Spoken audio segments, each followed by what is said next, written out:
Good evening, Tracy. Welcome. I'm your host, Raj Singh. Today's August 26th, 2020, Wednesday. We are here back with you, our third episode for Your Choice for Better Tomorrow, covering the candidates running for Tracy Unified School District. We have very special guests along with us today. First of all, I always forget to introduce my co-host, Gurtej Atwal. Thank you, Gurtej, for being here. Nice to see you again. And we have, as I said, we have a very special guest today with us, Dr. Krishwinder Gill.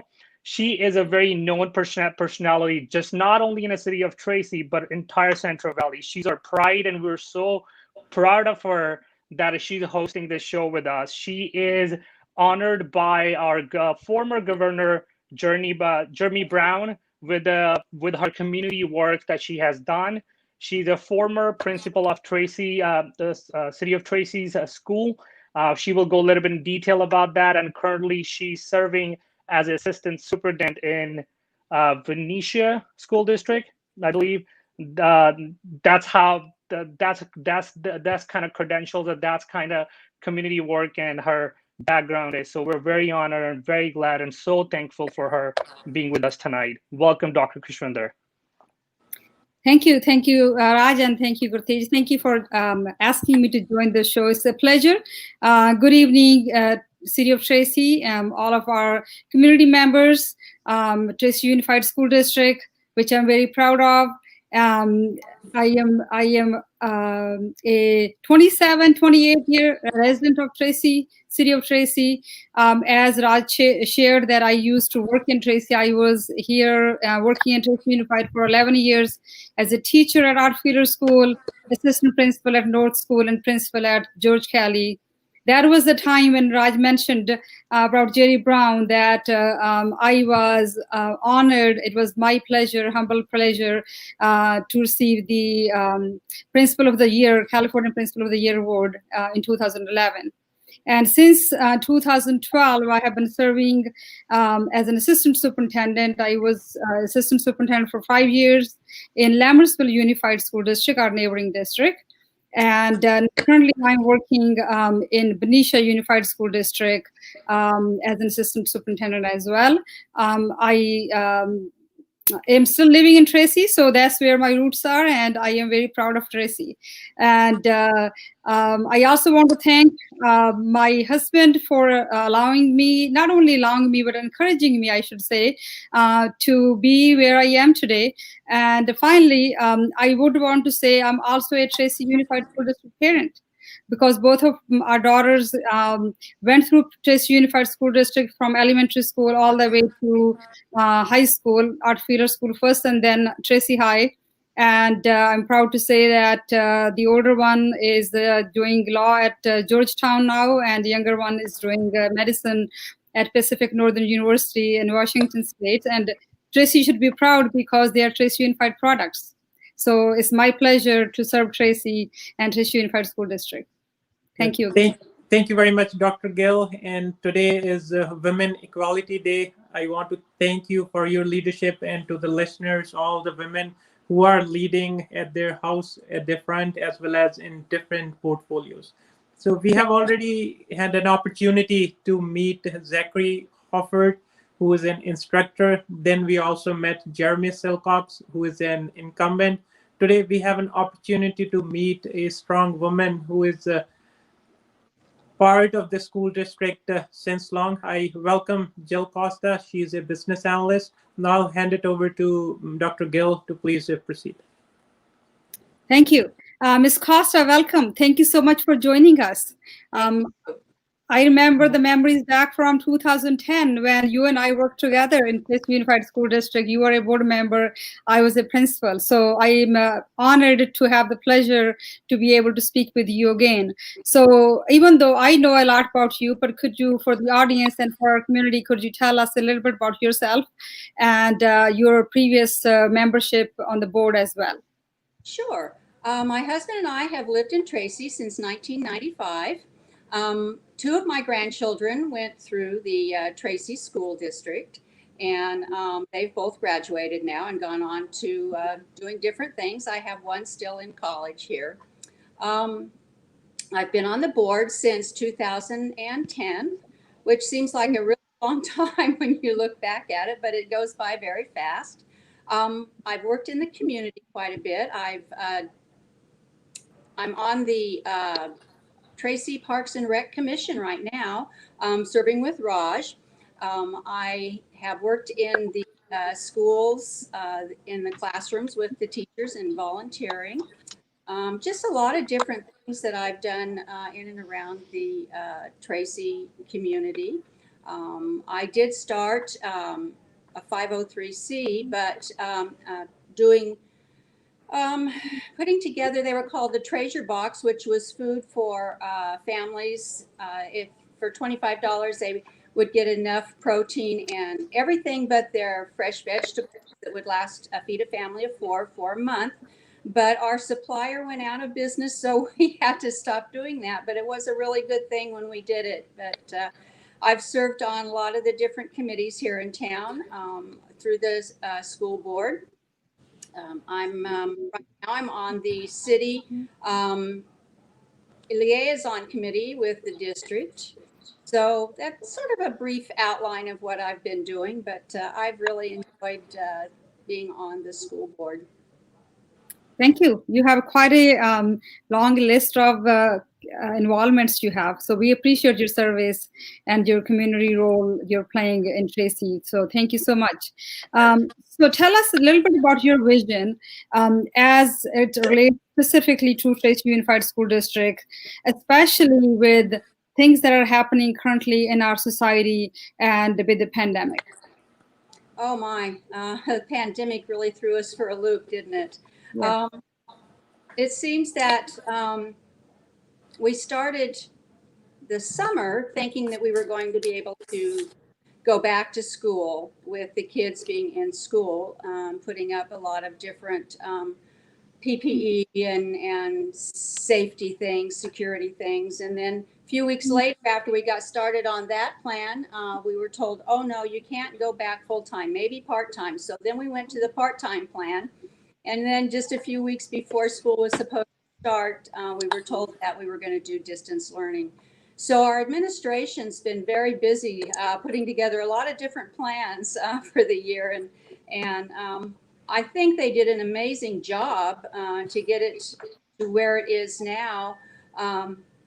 In fact, at our first board meeting, which was the first day of school, the superintendent said, you know, this is in all of the years that I've been an administrator, this is the first day that when we had the first day of school, I didn't have a parent call and complain.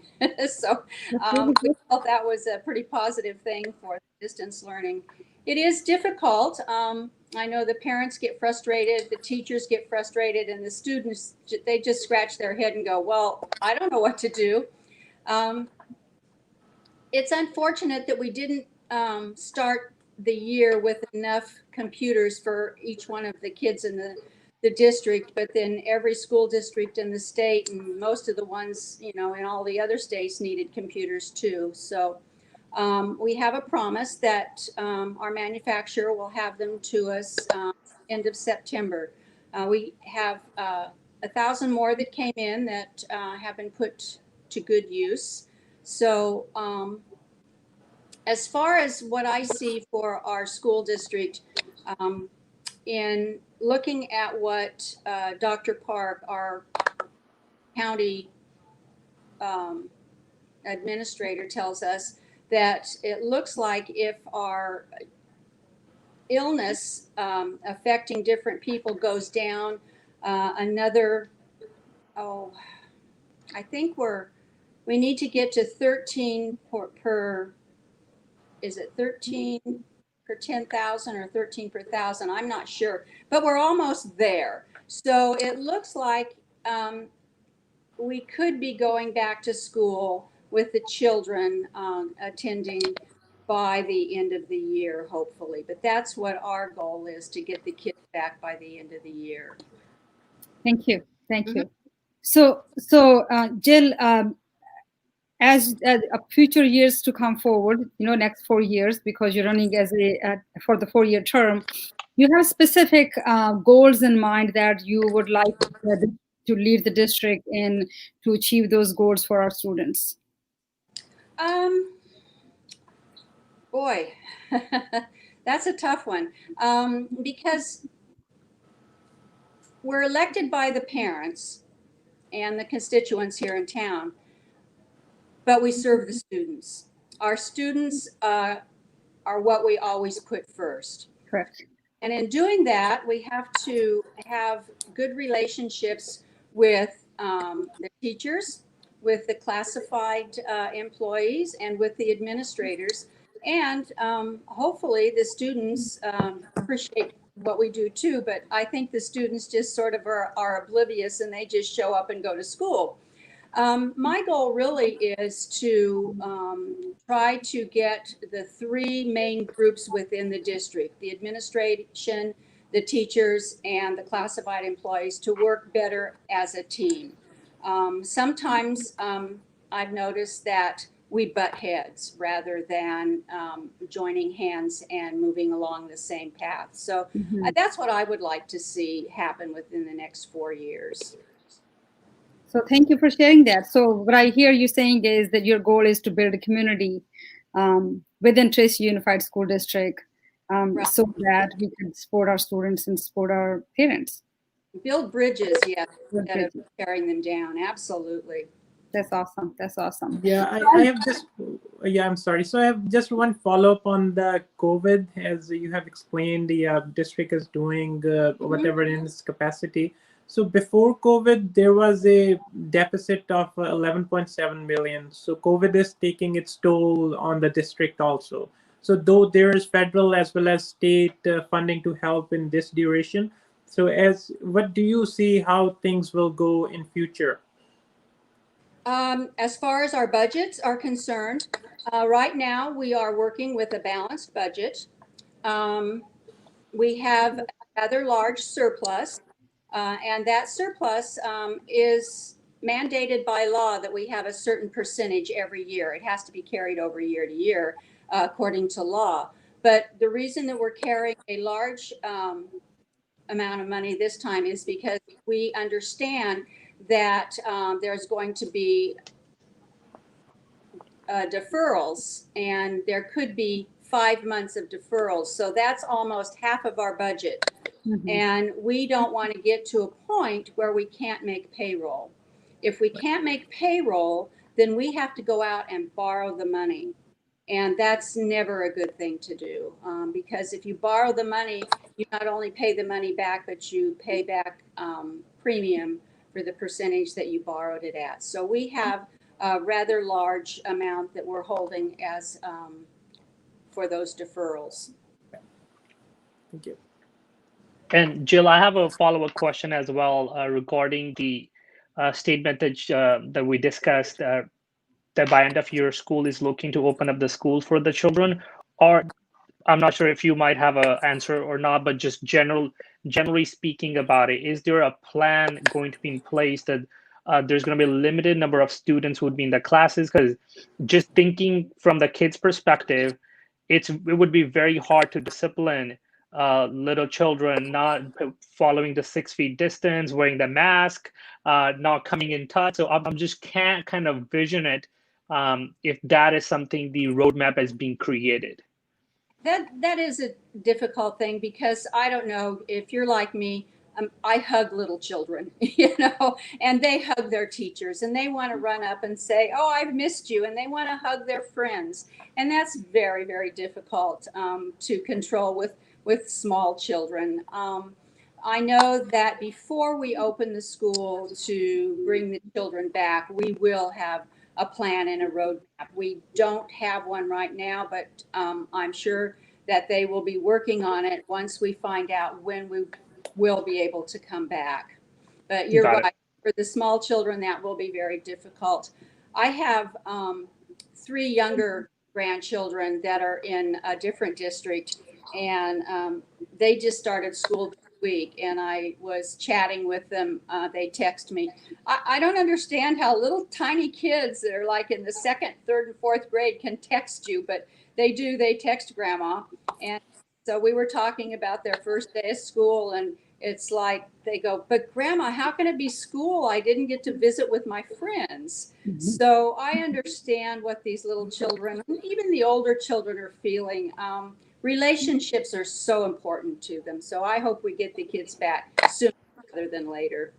Right. No, kids are definitely waiting. So, and another follow-up question on that is, it's a good thing that fiscally the district is in a good shape now, and we have a plan to move forward in the good direction. But when these things started in May of this year, there were certain talks that the books should not be procured for the next year to save approximately $3 million. Then the bus routage should be eliminated for the students to save approximately $2 million, and maybe 100 of the employees could be laid off. But as for now, as you have shared with us, so those things are not in the talks. But at one point, district was thinking about that perspective. So as these things are inevitable, nobody knows in future, in your 4 years term, something like this happens again. So what's your opinion on these kinds of considerations? We had an agreement in place with the city that they were going to run their buses for our children. So none of the children were going to be left home without a way to get to school.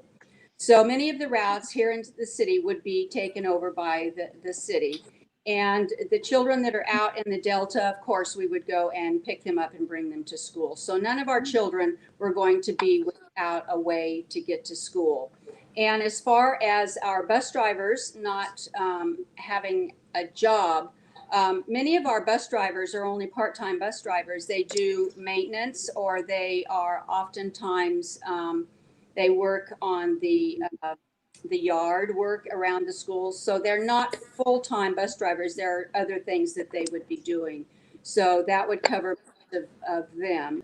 Some of them even work as the janitorial type work within the buildings. So they would probably be covered, most of them.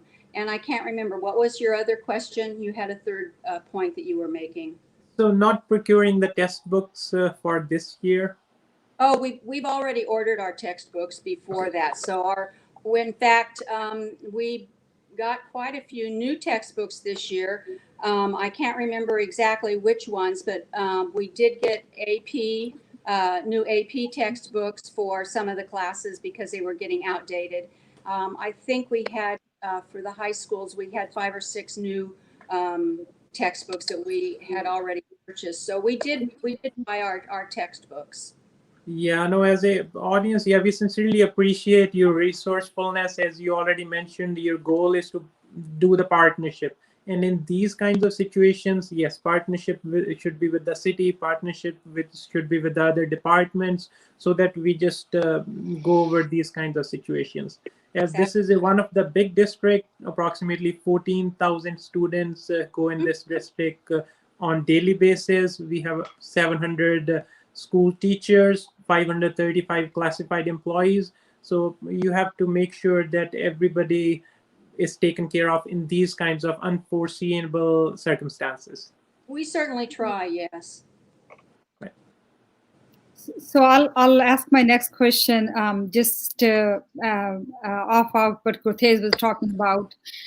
Since it really seems like you're pretty involved, Jill, in the finance part of the district as well. So from knowledge perspective, we understand that all the school districts received funding from CARES Act, the Learning Loss Mitigation Funds. How is Tracy Unified using those funds to meet students' needs right now during pandemic? Is that you're referring to the money that came from the federal government, the CARES Act? That's correct. Most of our money went from the CARES Act went to purchase the computers for the students. Awesome, thank you. And are you guys also providing internet to the families? Is that also happening? The hotspots? Hotspots, Yes, yes. Awesome. If they need a hotspot, they get a hotspot. That's really, really good. So we are thankful as a community that Tracy Unified School District is doing that, because sometimes that becomes a big need for the families who don't have internet.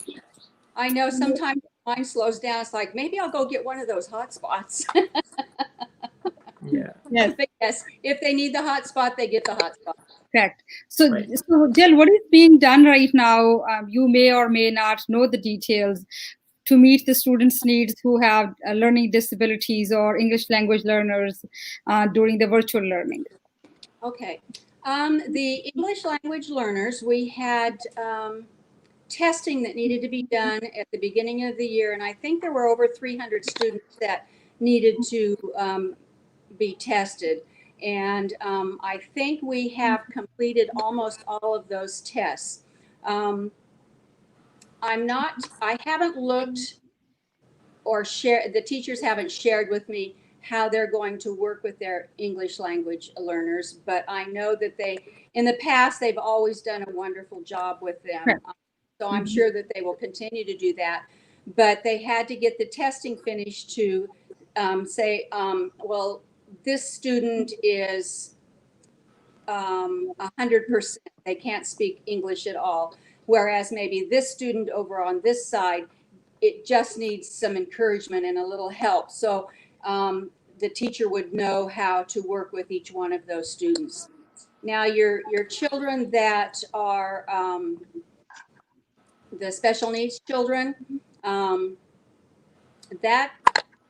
that's really tough. I don't know how we're specifically working with them, but the special needs children that have a one-on-one aide with them, that aide is still with them on the computer. Got So it. aide has a computer and is working with that child. But I have not, they have not shared with me exactly what they're doing and what the process is for those children. So I would not like to lead you down a path that is the wrong way. So I don't know. No, you did a great job. So thank you for sharing. That was really wonderful. We understand. I'm also in education, doing the same kind of work in a different district now. It is challenging, and it is, the teachers are doing amazing job in every district we know, including just Unified School District. It is very difficult to do, teach virtual learning at the same time. Difficult for parents also. And students as well. So no, we know that Trace Unified School District is doing an amazing job, because I saw your presentations, the board presentations as well. So thank you to Trace Unified for doing what they're doing.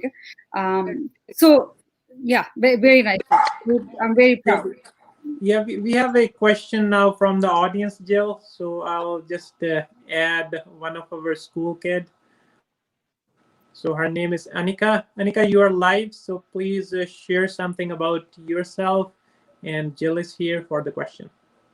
Hi, my name is Anika. I'm a junior at Tracy High. Thank you for joining us today. So my question is, with COVID and quarantine and everything, it's likely that most students' mental health have gone down. So how will you make sure that distance learning doesn't deteriorate it more? Good question.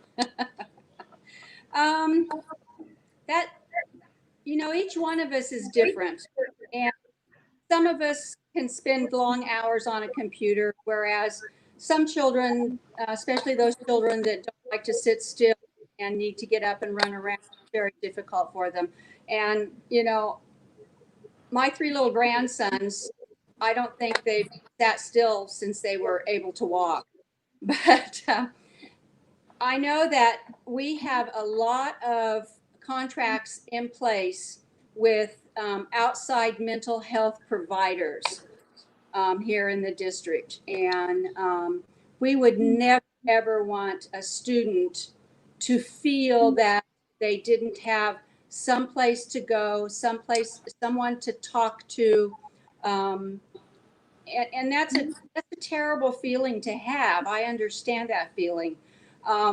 So if you ever come to that point, or if you have a friend, or if you know someone, tell them that there's a lot of resources available, because we have more this year than what we have had in previous years because we understand that the relationships in the schools are broken.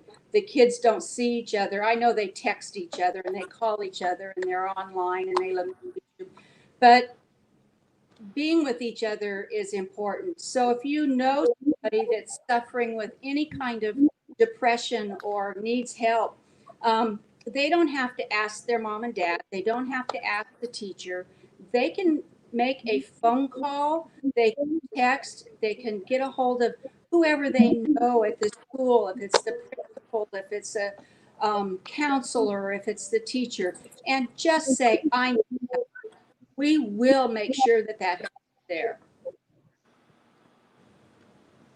Does that answer your question? Yeah, it did. Thank you. But branching off of that, I was just going to say the other thing, oftentimes teachers are aware of how you're feeling. They can, a lot of them can see you online and they will change the subject to make it fun for you too. So oftentimes they will just jump in and make your day a little bit more fun by forgetting what the lesson was and doing something more fun. So I'm sorry I interrupted you. You go ahead. oh, that's okay. But say a student wasn't comfortable going to their principal or their teacher at school, we would have psychologists. So I was wondering whether there would be the district would implement a virtual psychologist that would be accessible to students. Oh, well, I had never thought about that. I will take that suggestion and take it back to Dr. Evans, and we'll run through that. And how would I let you know? I don't know, but we'll talk about that. That's really a good idea. I have a suggestion for that. Anika, well, first of all, thank you for joining us and taking your time to come and ask the question, and welcome. And I would suggest maybe, Jill, you can provide your email address, or we can give it to Anika after the show so she can email you. That way you can exchange your contact information if she needs to have any follow-up or anything of that sort. Sure. And the emails at the school district are just our first and last name, TUSD. So if she wants to email me that way, or she can go on the website and look under the school board information and it gives our emails. Sure. Thank you very much, Anika. Do you have any other question in your mind, or? No, that's it. Thank you. Thank you very much. Thank you. Appreciate your time. Yes. So now we have another student. So let's hear from her. Hi, I'm Harleen. I'm a junior at Tracy High. Thank you for joining us today. Sure. So I had a quick question. So I know you have a background as a business analyst, and so I'm just wondering how you would implement, like that side of yourself into bettering like the TUSD in the aspect like, marketing us, getting better resources, better teachers, just like things like that in general. Okay. Before I answer it, you cut out, so I didn't hear all of the last part of your question. You wanted me to share my input as a business analyst on getting something, but I didn't hear it. Oh, just like, better connecting the TUSD with like different resources and different teachers or better teachers, and work on marketing the TUSD better. Well, if you can do the teacher thing, you let me know. As a business analyst, what we try to do is we look at the process that's in place and we basically scan it out. In other words, it's hard to explain. But anyway, you look at the process that is, and then you think in your mind what you want the process to be. So you do the as is, and then you map out the to be. And that's what the ideal is. And then you have to decide what you're going to do to get from the as is to the to be. And if I were to look at changing anything within our schools, it would be how to convince the state to change some of our laws, because we are bound by a lot of ed code and a lot of laws. And sometimes we get a first or a teacher that's right out of college, or a second or third year teacher, and they could be amazing with some help. And I would like to see help provided in the first year that they're teaching for us, rather than saying, oh, this teacher isn't going to make it, so we're going to have to let that teacher go. Because oftentimes, with some help, those teachers do really, really well. And within TUSD, we have identified teachers that are very, very good, and that they're very good with helping younger teachers and moving them along. So we have put that in place so that those teachers will be staying at TUSD and they will be getting much better. So hopefully you'll see a new teacher that has a lot of aptitude and a lot of ability, but doesn't quite have it to get the kids to do what she wants them to do, or be quiet or listen. And she has an experienced teacher coming in and saying, well, if you do this, this, and this, try this, this, and this, she gets a lot better. So we do have that in place, the experienced teacher working with the new teachers. As far as the other things, I'm not sure, but as a business analyst, it's easy to say this is what is and this is what I would like to see. But the hard part is doing what's in the middle to get to what you want to see. And as a student, I would suggest to you, if you have a problem in a certain class, don't get frustrated to the point where you can't talk to your teacher about it. I know it's really hard. I was in high school a long time ago too, but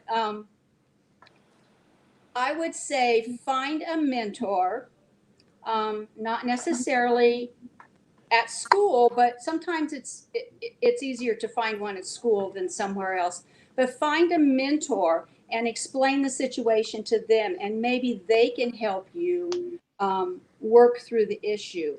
Oftentimes, and I know I would say counselor, but our counselors are overwhelmed at the moment, and you know that too.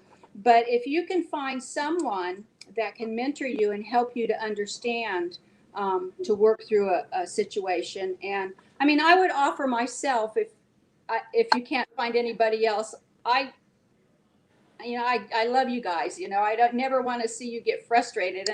And my granddaughter graduated from West in 2 years ago. And, she got really frustrated in some of her classes. And so she found a teacher at West that she used as a mentor, and they helped her understand what this problem was from the teacher's point of view and from her point of view, so that they could work it through, and nobody would be frustrated. So that would be my suggestion about that. Yeah, no, thank you very much, Jill. Thank you very much, Harleen. So do you have anything else in your mind? I just had one more thing, kind of branching off of what Anika was talking about, with the whole mental health crisis in TUSD. So I know you went into detail regarding virtually how that works. And so I was just wondering, in a more general sense, would you work on implementing more mental health education for students? Because I know a lot of students, they know what mental health is, but it's on a very broader aspect. They don't know. Right. I guess Yeah. you know what I'm saying. Yeah. Well, are you talking about like a class like Psychology 101, or are you talking about a small group of kids with, students, with, let's say, a person that explains, well, if you're feeling this way, maybe you should look at talking to someone, or if depression is defined as you feeling this way and thinking about this, or I'm not sure I'm understanding. Do you want small training, or do you want classes, official classes for yourself? I'm talk like how you provided the second example, more so in that aspect, so kids kind of feel more comfortable to share their sharing their problems, because a lot of kids feel a certain way but they won't talk about it because they don't feel comfortable or they don't feel that people understand. Okay. I know that in the junior highs, in the 6th through 8th grade school, that have those, kids that are having problems, we refer them to different organizations that work within those schools. So I don't know if that's something that maybe we could move and have for the high schools. I know kids in the lower grades, the first that first through 5 get depressed too. But I'm thinking of what we have in existence already is the 6 through 8, and we could look at maybe providing some kind of similar thing for the 9 through 12, and where it's just a let's sit down and talk, not an official. It wouldn't look like an official training class or anything. It's like it would, for example, it might be after. No, it can't be after school because we don't go to school. But let's say from 2 to 3, you could dial into this number, and there would be some anonymity for the first few times, and there would be someone there, and you could say, "Oh, Mrs. Jones, I've been feeling this way," or "I don't know how to deal with this problem. Is there something that I can do to make myself feel better? Or is there something you can suggest that I may be able to deal with this problem?" Is it something virtual to that degree is something that you're looking for? Yeah, no, that was a great suggestion what you said. Okay, I'll go ahead Yeah. and take that back to the administration too. So Yeah. you No, can email me if you want. Yeah. right. So, No, okay. thank you very you. much, Thank Harleen. you, Much Aline. appreciate for coming. I So should find my pen here and write that down. My old brain forgets. Don't worry, we can give you their names. The participants that are joining you for your session, we can share their names as well. Yeah. So there was a follow-up question from an audience. It's a written question based on what Harleen was asking. So what the district is doing and what, as you will be part of the system, what you will be doing differently to encourage the more higher qualified teachers to the school districts and to retain those teachers. I don't know if you're aware of the teacher shortage in the state of California or not. I'm fully aware. I'm fully aware of all of that. Yes. Yeah, Yeah. and we have a partnership with Stanislaus State Okay. to bring teachers in. And I think we're also working with San Joaquin County teachers College. college. Yes. Mm-hmm. But we are bound by the contract. And even if we have a really big teacher that we need to be done with, it's very, very difficult to release them because of the contract. And it takes thousands and thousands of dollars on our part to be able to do that. It takes attorneys and all of that sort of thing.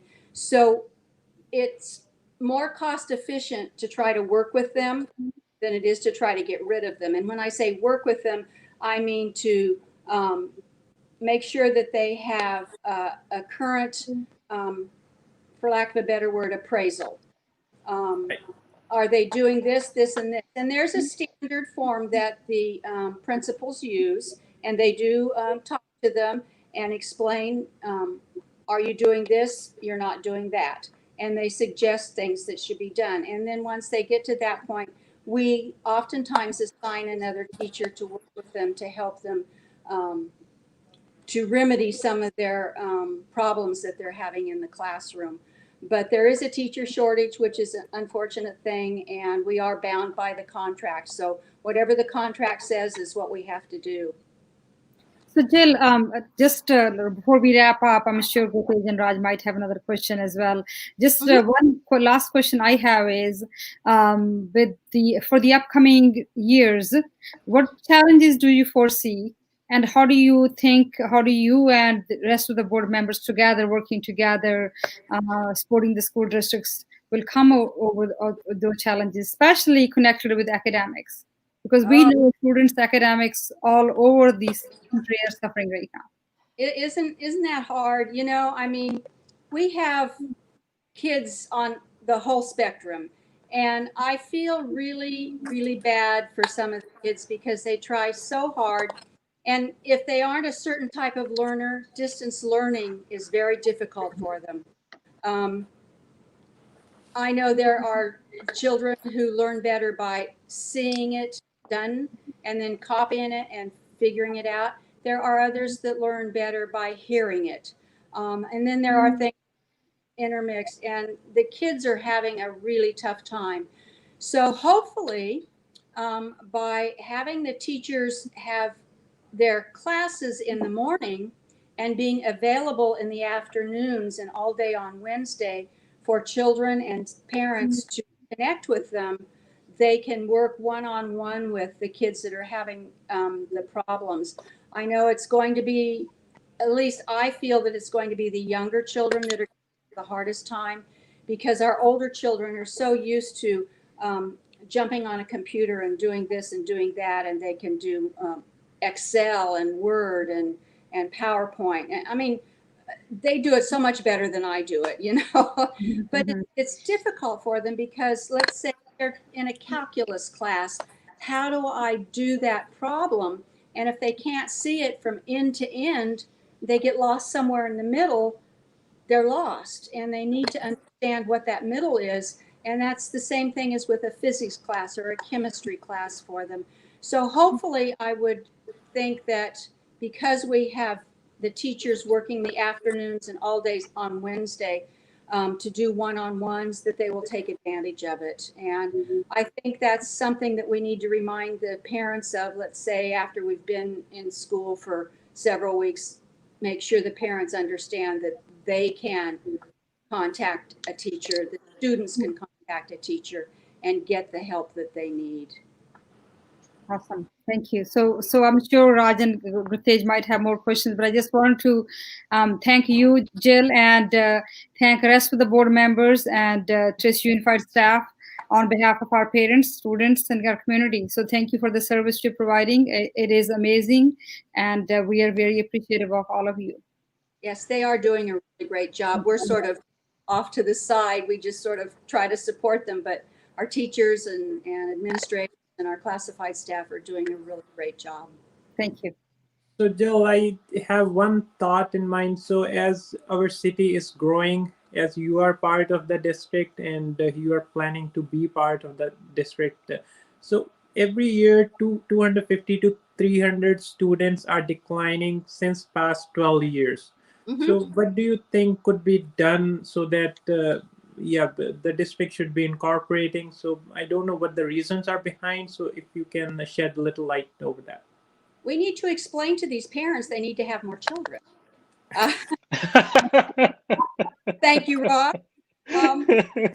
What's really happening is that's what's happening. It's not that we're losing that number of students out of the district to other districts. We don't have that many new kindergartners coming in. So what is happening is we have more 12th grade students graduating than we have kindergartners coming in. And that's what the most is of the children that we're losing. I know that we have our independent study charter school that we just started. And we started with the high school portion of it. And I think we limited it to 50 students for this first semester because it's new and we're trying to make sure that it's working. But we are allowed to bring in students from any district for the independent study portion of the charter school. So we're trying to get more students in by doing that. In fact, I heard at our board meeting last night that we had a student from the Hollywood area. his parents called us up to see if they could register him. So hopefully that we will be getting some students in that way. But other than that, we have to have more young families coming into the district that have the younger children, because that's where we're losing them, is bringing the younger ones in. Right. No, thank you very much, Jill. Yeah. And just at the end, Joel, just want to make sure we all mindful of the time of yours as well. So we're hitting the 45 minutes window. I think it's a good time to stop. If there's more discussion needs to be done, I think we can reschedule, or we can set up one more in the future if there would be need, if we find more questions coming from the audience.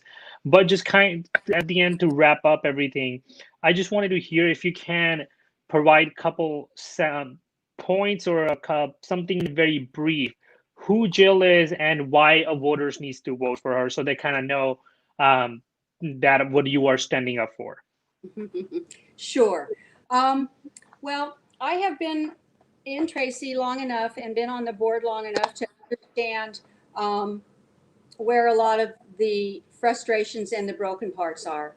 And in trying to work with the administration and the management of the district, we have fixed a lot of the broken parts. And bringing in someone new who does not understand what a school board member does and how they work would be difficult to fix anything within the next year or two. So hopefully you can maintain your board members that are moving forward, that are serving on the committees within the school district, and talking with the teachers and talking with the classified people and saying, how do you see that it's broken, and how can we help to fix it, and how can we mend the problems that we have, and how can we break down barriers so that we can work as a team rather than being at bumping heads instead. So that's where I see that I do the best, is bringing people together and fixing the broken pieces.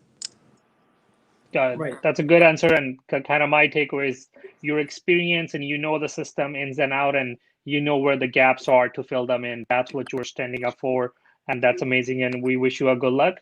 And that is what this session is all about, to make the Tracy residents and the parents and the children and the students, whoever is listening or will be listening to you in the future, so they can know about it. So that's all. Thank you so much. Thank you for having me. Thank you, Jill. Thank you very much, Jill. And at the end again, so today is Women Equality Day, and we thank all the women around us, and thank you both for your leaderships, and thank you for joining us today. We'll see you all again. Thank you. Thank you. Good night. Good night.